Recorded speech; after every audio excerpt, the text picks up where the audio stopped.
আসসালামু আলাইকুম। আমি আলী হোসেন সৌরভ। আর নতুন বছরে তোমাদের সকলকে জানাচ্ছি হ্যাপি নিউ ইয়ার এবং তোমাদের সকলের জন্য শুভকামনা, অনেক অনেক শুভকামনা রইল। আমরা লাস্ট ক্লাসে পড়েছিলাম হচ্ছে তোমার রাদারফোর্ড মডেল। আজকে আমরা দ্বিতীয় একটা বিখ্যাত মডেল পড়বো। মডেলটার নাম হচ্ছে বোর মডেল। তো চলো আমরা একটু শুরু করে দিই।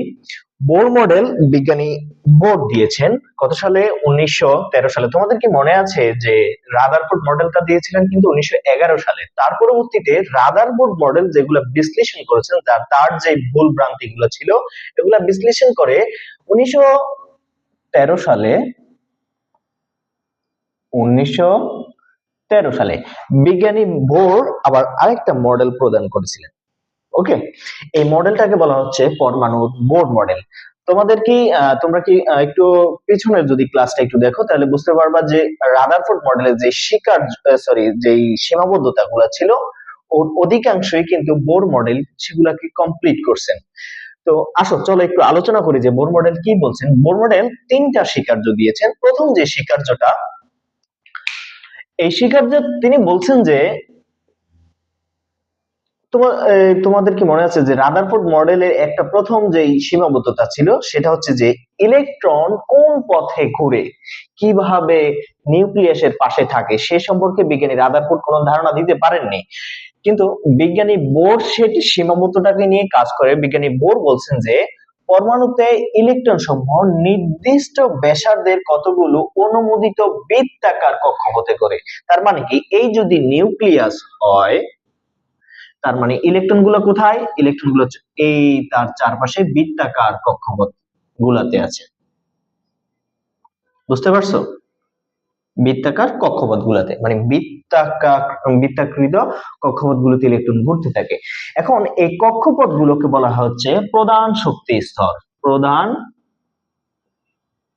শক্তি স্তর।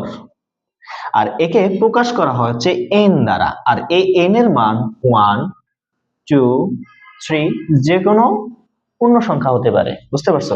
এর এন এর মান 1 মানে হচ্ছে প্রথম শক্তি স্তর, এন এর মান 2 মানে হচ্ছে দ্বিতীয় শক্তি স্তর, এন এর মান 3 মানে হচ্ছে তৃতীয় শক্তি স্তর।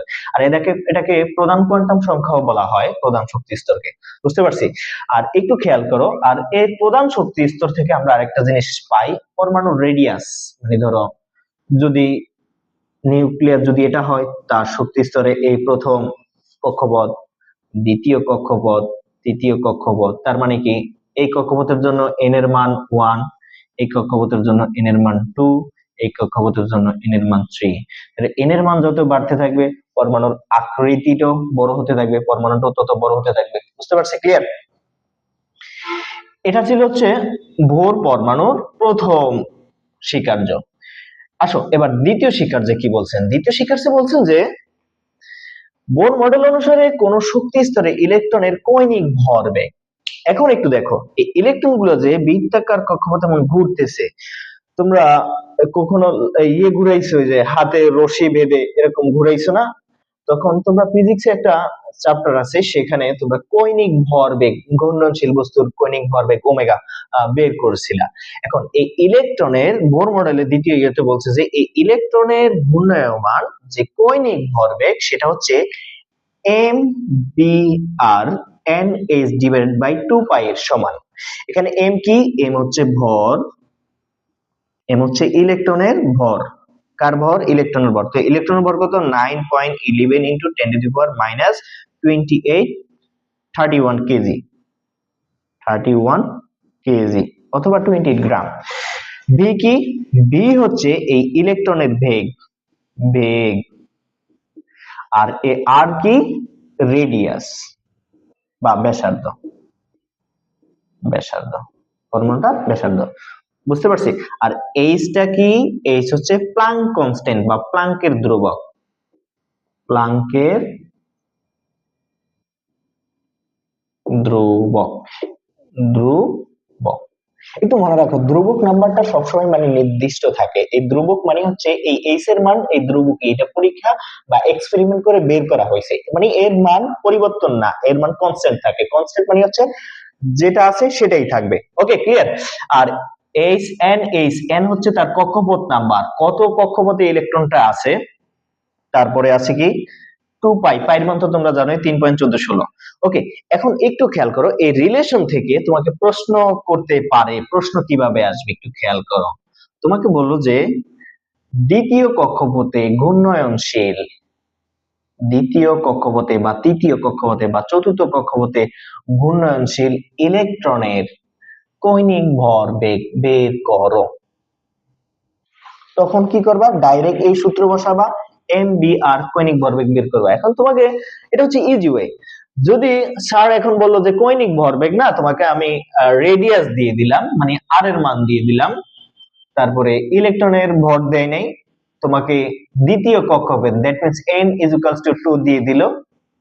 এখন তোমাকে বললো যে এই কক্ষপথে একটা ইলেকট্রনের বেগ কত, তখন তুমি কিভাবে নির্ণয় করবা? সেম, একটু খেয়াল করো, আমাদের সূত্র একটাই, এই সূত্রটাই আমরা ইউজ করব, বোর মডেল যেটা দিছে আর কি। তো এক্ষেত্রে কি M V R is equals to N H divided by 2 pi. Clear? এখন দেখো আমাকে আর এর মান দেওয়া আছে, এন এর মান দেওয়া আছে, আমাকে বের করতে বলছে কি, বের করতে বলছে বি, মানে এই কক্ষপথে, এই 2 নাম্বার কক্ষপথে আমার ইলেকট্রনের বেগ কত। তাহলে আমি কি করব একটু খেয়াল করো, আমি এখান থেকে বিটা রাখবো, যেহেতু আমার বেগ বের করতে হচ্ছে, তাহলে বিটা রেখে বাকিটাকে ওই পাশে পাঠিয়ে দিব।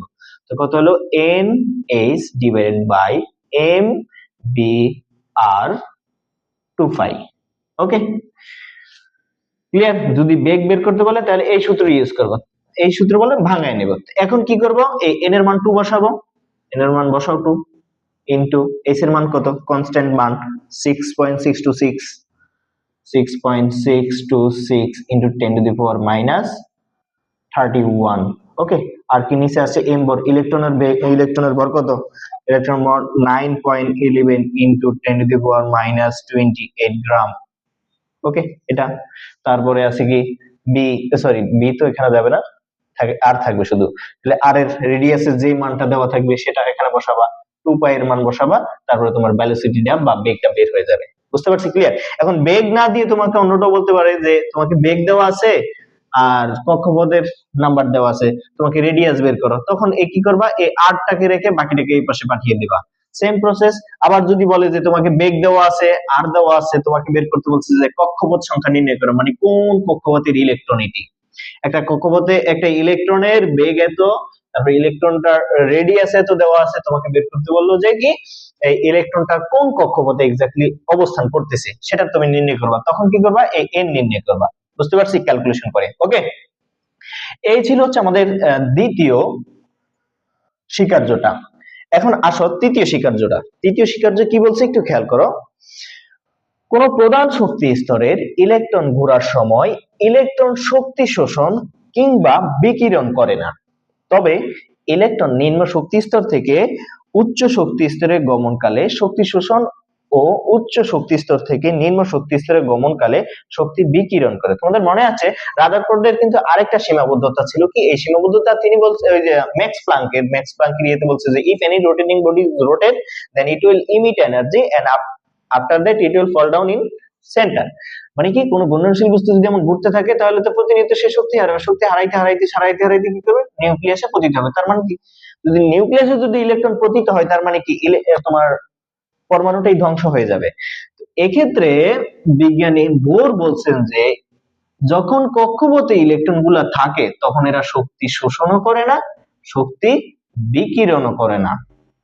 তো শক্তি শোষণ বা বিকিরণ কখন করে, শক্তি শোষণ বা বিকিরণ করে হচ্ছে তখনই যখন এরা জাম্প করে, কোথায়, নিম্ন শক্তি স্তর থেকে উচ্চ শক্তি স্তর অথবা উচ্চ শক্তি স্তর থেকে নিম্ন শক্তি স্তর। ফর এক্সাম্পল ধরো এটা হচ্ছে নিউক্লিয়াস, এর চারপাশে আরো কয়েকটা কক্ষপথ আছে, একটু খেয়াল করো ভালো করে, এটা কিন্তু আসবে শুধু এখানে নয়, তোমাদের ইন্টার বইতেও আছে এই চ্যাপ্টার উপর বিস্তারিত আরো অনেক পড়া আছে, পড়বা, একটু খেয়াল করো। ওকে, ধরো এরকম অনেকগুলা, ধরো আমি হাইড্রোজেন পরমাণুর ক্ষেত্রে নিলাম, হাইড্রোজেন পরমাণুতে একটা ইলেকট্রন থাকে। ওকে, হাইড্রোজেন পরমাণুতে একটা ইলেকট্রন থাকে। এখন কি হবে, যখন তুমি এটাকে উত্তেজিত করবা তখন এই ইলেকট্রনটা উপরের দিকে, মানে উপরের কক্ষপথে জাম্প করবে। তার মানে কি, নিম্ন শক্তি স্তর থেকে উচ্চ শক্তি স্তরে গেছে। বুঝতে পারছো? আবার কিছুক্ষণের ভিতরেই এই উচ্চ শক্তি স্তরে যে ইলেকট্রনটা আসবে, আসার পরপরই আবার নিম্ন শক্তি স্তরে চলে যাবে। তখন বলছে কি, নিম্ন শক্তি স্তর থেকে উচ্চ শক্তি স্তরে আসার জন্য ইলেকট্রন শক্তি শোষণ করবে। তার মানে এখান থেকে যখন এখানে আসবে, মানে এখানে n এর মান কিন্তু 1 আর এখানে n এর মান হচ্ছে 3। তো এই 1 নাম্বার শক্তি স্তর থেকে যখন 3 নাম্বার শক্তি স্তরে আসবে তখন কি করবে, ইলেকট্রন শক্তি অ্যাবজর্ব করবে।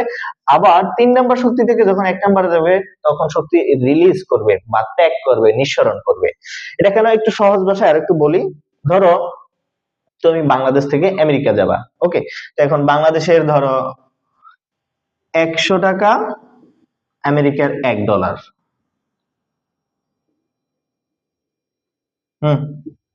$1, বুঝতে পারছো? তার মানে কি, যখন তুমি বাংলাদেশ থেকে আমেরিকায় যাবা, তোমাকে এই দেশ থেকে যাইতে হলে তোমাকে ওই দেশের 100 টাকা তৈরি করতে হলে তোমাকে এখান থেকে ধরো 10,000 টাকা নিয়ে তোমাকে যেতে হবে সেখানে। মানে তোমাকে অনেক টাকা পয়সা নিয়ে যেতে হবে, অনেক শক্তি এনার্জি অর্জন করে তোমাকে সেখানে যেতে হবে, অনেক সম্পদ অর্জন করে তারপরে সেখানে যেতে হবে। তার মানে এটা হচ্ছে কি নিম্ন দেশ বা কি বলে অনুন্নত বা উন্নতশীল কান্ট্রি, আর এটা হচ্ছে উন্নতশীল কান্ট্রি আমেরিকা, ধরো আমেরিকা, ওকে। আর এটা হচ্ছে বাংলাদেশ, ওকে। এখান থেকে এখানে যাবা, তো কি করবা তুমি, নিম্ন আয়ের দেশ থেকে তুমি উচ্চ আয়ের দেশে যাবা, তখন শক্তি বা টাকা পয়সা অনেক বেশি করে নিয়ে যাবা। কিন্তু যখনই বা তুমি অ্যাবজর্ব করছো, আবার এই আমেরিকা থেকে যখন বাংলাদেশে আসবা তখন কি করবে, এখান থেকে $1 নিয়ে আসছো, এখানে আইসা দেখবে যে এটা 100 টাকা। তখন তুমি টাকা উড়াবা খালি। তখন কি হলো, মানে তুমি যখন উচ্চ দেশ থেকে নিচে আসছো তার মানে কি, তখন আর তোমার টাকা পয়সার অভাব নাই, তুমি যেগুলা বাড়তি আছে ওগুলা খালি উড়াবা, তুমি খরচ করবা, কোনো বাধা নাই। কিন্তু যখন নিম্ন শক্তি স্তর থেকে উচ্চ শক্তি স্তরে যাবা, ওখানে 1 টাকা বানাইতে গেলে তোমাকে এখানে শোষণ করে 100 টাকা নিতে হবে, 100 টাকা নিয়ে তারপর ওখানে 1 টাকা বানাইতে হবে। এটা থেকে আমরা কি বুঝলাম, নিম্ন শক্তি স্তর থেকে যদি আমি নিম্ন শক্তি স্তর থেকে উচ্চ শক্তি স্তরে যাই তাহলে আমাকে শক্তি অ্যাবজর্ব করতে হবে, আর যদি উচ্চ শক্তি স্তর থেকে তুমি নিম্ন শক্তি স্তরে যাও তখন তুমি শক্তি ছেড়ে দিবা বা নিঃসরণ করবা, ওকে। এটা হচ্ছে 3 নাম্বার ইয়েতে বলছে। এখন আসো একটু খেয়াল করো, প্রত্যেকটা শক্তি স্তরে নির্দিষ্ট একটা এনার্জি আছে, ধরো এটা E1, E2, E3, ক্লিয়ার? মানে এই শক্তি স্তরের জন্য এনার্জি ভিন্ন, এই শক্তি স্তরের জন্য এনার্জি ভিন্ন, এই শক্তি স্তরের জন্য এনার্জি ভিন্ন। কিন্তু এখন দেখো, যেহেতু প্রথম শক্তি স্তর থেকে 3 নাম্বার শক্তি স্তরে আইছে, 2 নাম্বার শক্তি স্তরে আসতে পারতো, তাহলে ডেল ই, যদি ধরি ডেল ই, ডেল ই সমান সমান, তাহলে শক্তি কোন স্তর কোনটা বেশি, এটা থেকে এটার বেশি, এটা থেকে এটার বেশি, তাহলে কি হবে, বড়টা থেকে ছোটটা বিয়োগ E3, 3 নাম্বার শক্তি স্তর থেকে 1 নাম্বার শক্তি স্তরের বিয়োগ, ডেল ই সমান সমান E3 মাইনাস E1। এখন এই ডেল ই সমান মানে হচ্ছে কি H নিউ, ডেল ই সমান সমান হচ্ছে কি H nu is equals to Hc by lambda. এখন একটু খেয়াল করো, H তো তোমরা জানো প্লাঙ্ক কনস্ট্যান্ট, c মানে কি আলোর বেগ, আলোর বেগ, আর এই নিউ মানে হচ্ছে কম্পাঙ্ক, ইলেকট্রনটা যাবে সে কত কম্পাঙ্কেতে যাবে, ল্যামডা মানে তরঙ্গ দৈর্ঘ্য, তরঙ্গ দৈর্ঘ্য, বুঝতে পারছি? ক্লিয়ার? তাহলে এখান থেকেও ম্যাথ আসতে পারে, ওকে। তো এটা তোমার এইভাবে লেখা যায় যে তোমার দেখবে যে nu is equals to C by lambda, তোমরা বলো না nu is equals to C by lambda, এটা এখান থেকে আসছে, এইচ এইচ কাটা আর বাকি থাকে কি nu is equals to C by lambda. Nu মানে হচ্ছে কম্পাঙ্ক, আর সি মানে আলোর বেগ, আর ল্যামডা মানে হচ্ছে তরঙ্গ দৈর্ঘ্য, তরঙ্গ দৈর্ঘ্য, ওকে। ক্লিয়ার? তার মানে কি, আমরা বোর পরমাণু মডেলটা একটু দেখলাম। তিনি 3টা স্বীকার্য দিয়েছেন। প্রথম স্বীকার্যে একটু আমি আবার রিভাইজ করি। প্রথম স্বীকার্যে তিনি বলছেন যে বৃত্তাকার কক্ষপথে ইলেকট্রন গুলো ঘুরতে থাকে নির্দিষ্ট একটা কক্ষপথে, এবং এই ঘোরার সময় যে পথ কক্ষপথে ঘুরে সেটা হচ্ছে প্রধান কোয়ান্টাম প্রধান শক্তি স্তর। এই প্রধান শক্তি স্তরের মান n is equals to 1 2 3 4 5 এরকম হতে পারে। তারপর দ্বিতীয়তে বলছে বোর পরমাণু অনুসারে যদি ঘূর্ণনশীল ইলেকট্রনের কৌণিক ভরবেগ হবে হচ্ছে mvr (n(h)/2 পাই এর সমান। তো এখান থেকে ম্যাথ আসতে পারে, b এর মান বের করতে পারে, রেডিয়াস এর মান বের করতে পারে, অথবা n অথবা প্রধান মানে কোয়ান্টাম সংখ্যার মান বের করতে পারে। তারপরে হচ্ছে 3 নাম্বার কি, তারপর হচ্ছে যে বলছে যে ইলেকট্রন যখন তার কক্ষপথে থাকে তখন সে কি করে না, শক্তি ইমিটও করে না, শক্তি অ্যাবজর্বও করে না। যখন ইলেকট্রন নিম্ন শক্তি স্তর থেকে উচ্চ শক্তি স্তরে যায় তখন শক্তি শোষণ করে, আবার উচ্চ শক্তি স্তর থেকে যখন নিম্ন শক্তি স্তরে যায় তখন শক্তি ত্যাগ করে বা শক্তি বিকিরণ করে। বুঝতে পারছি? ক্লিয়ার? এখন আসো পরবর্তী বিজ্ঞান, মনে আছে তোমাদের কে দিছে বিজ্ঞানী, কে দিছে বলো তো?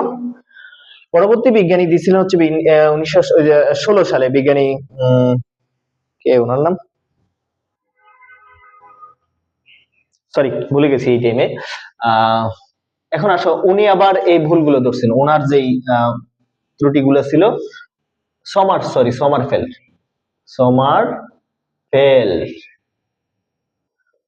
সমারফেল্ড 1916 সালে আবার ওনার এই ভুল ত্রুটিগুলো ধরছে। কি কি ভুল ত্রুটি ধরছে দেখো। প্রথম ভুল ধরছে যে বোর মডেলে একটা ইলেকট্রনের পারমাণবিক বর্ণালী সম্পর্কে ব্যাখ্যা করা গেছে কিন্তু একাধিক ইলেকট্রনের ক্ষেত্রে যায়নি। তো একটু খেয়াল করো, এখানে যখন ওই যে ইলেকট্রন নিম্ন শক্তি স্তর থেকে উচ্চ শক্তি স্তরে যাবে তখন কি করবে, ইলেকট্রন যখন উচ্চ শক্তি স্তর থেকে নিম্ন শক্তি স্তরে আসবে, ইলেকট্রন উচ্চ শক্তি স্তর থেকে নিম্ন শক্তি স্তরে আসবে তখন যে শক্তিটা ইমিট করবে সেটা কি করবে, বর্ণালী সৃষ্টি করবে। কি সৃষ্টি করবে? বর্ণালী। এর উদাহরণটা কি তোমরা একটু খেয়াল করো। এর এই বর্ণালী ব্যবহার করা, বর্ণালী আমরা শনাক্ত করি কোথা থেকে, যেমন জাল টাকা শনাক্ত করার ক্ষেত্রে, তারপরে আরো পাসপোর্ট শনাক্ত করার ক্ষেত্রে আমরা এই বর্ণালী দিয়ে আর কি এগুলো শনাক্ত করি। তো বলছে যে বর্ণালী কি, মানে কালার সৃষ্টি করবে, দৃশ্যমান কোনো কালার বা কোনো কালার সৃষ্টি করবে। তখন বলছে যে যখন এই একটা ইলেকট্রন এই উচ্চ শক্তি স্তর থেকে নিম্ন শক্তি স্তরে যায় তখন সে একটা বর্ণালী সৃষ্টি করে, একটা বর্ণালীর কথা বলছে। তো উনি ভুল ধরছে যে একটা ইলেকট্রন যদি হয়, এখানে তো হাইড্রোজেন প্রোটন নিয়ে কথা বলছে, কিন্তু একের অধিক, যাদের একটার অধিক প্রোটন আছে, হিলিয়াম, নিয়ন, আর্গন, সরি কি বলে যেগুলো আছে, বোরন, কার্বন, অক্সিজেন, তারপর হচ্ছে নাইট্রোজেন, ফ্লোরিন, এগুলো নিয়ে তিনি বলেন নাই, একটা প্রোটনের বাহিরে নিয়ে তিনি কোনো মতবাদ দেন নাই। এটা হচ্ছে প্রথম প্রথম সীমাবদ্ধতা। দ্বিতীয় সীমাবদ্ধতা বলছেন যে বোর মডেল অনুসারে ইলেকট্রন শক্তি স্তর পরিবর্তনকালে একটি বর্ণালী পাওয়ার কথা, কিন্তু বাস্তবে প্রতিটি রেখা অনেকগুলো ক্ষুদ্র ক্ষুদ্র রেখার সমষ্টি। ওই যে একটা বর্ণালী সৃষ্টি করে, কিন্তু এটা বলছে হচ্ছে বিজ্ঞানী বোর, কিন্তু পরবর্তীতে আরো বা খুব কি বলে যন্ত্র দিয়ে দেখা গেছে যে এই রেখাটা হচ্ছে অসংখ্য ক্ষুদ্র ক্ষুদ্র রেখার মিশ্রণ। বুঝতে পারছো? এখান থেকে আবার জিমেন ইফেক্টও আসে। এটা সম্পর্কে এই যে এখান থেকে রেখাটার যে ভিতরে যে ক্ষুদ্র ক্ষুদ্র অসংখ্য রেখা থাকে এই সম্পর্কে বিজ্ঞানী বোর কোনো মতামত দিতে পারেননি। 3 নম্বরে কি বলছে একটু দেখো। 3 নম্বর সীমাবদ্ধতা ছিল কি, ইলেকট্রনের কক্ষপথ গোলাকার নয়। তোমাদের গত ক্লাসে মনে আছে বিজ্ঞানী সমারফেল্ড দিছে যে বাস্তবিক সত্যি কথা বলতে ইলেকট্রন বৃত্তাকার কক্ষপথে ঘোরে না, ইলেকট্রন ঘোরে হচ্ছে উপবৃত্তাকার কক্ষপথে। আবার পরবর্তীতে আইসা বিজ্ঞানী শ্রোডিঞ্জার এসে বলছে যে ইলেকট্রনের কোনো কক্ষপথই নেই, ইলেকট্রন কি করে, ইলেকট্রন মেঘ আকারে ঘূর্ণায়ন করে। বুঝতে পারছো? তো এই ছিল হচ্ছে আমাদের বোর মডেল এবং তার সীমাবদ্ধতা। একটু ইম্পর্টেন্ট পার্ট, খুব পরীক্ষায় আসবে, একটু মনোযোগ দিয়ে তোমরা দেখার চেষ্টা করবা। আই হোপ তোমাদের বোর মডেল ফুললি ক্লিয়ার। যদি কোনো সমস্যা হয়ে থাকে আমাকে কমেন্ট বক্সে জানাতে পারো, আমি নেক্সট ক্লাসে চেষ্টা করব তোমাদের সমস্যাগুলো দূর করে দেওয়ার জন্য। ওকে, থ্যাংক ইউ।